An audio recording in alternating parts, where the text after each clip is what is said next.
Alumni means people who studied at a school, college, or university in the past.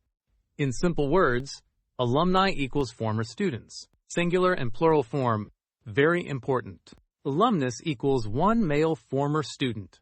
Alumna equals one female former student. Alumni equals more than one former student men or mixed group. Alumni equals more than one female former student.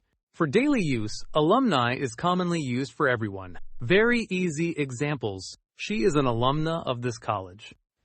He is an alumnus of the university. They are proud alumni of the school. More simple sentences. Alumni support their college. The alumni meet every year. Many alumni donate to their school. Daily life situations. Colleges invite alumni for events. Alumni share job opportunities. Alumni help students with guidance.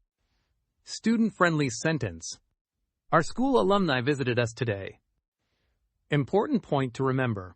Alumni are former students, not current students. Easy memory tip. Alumni equals past students.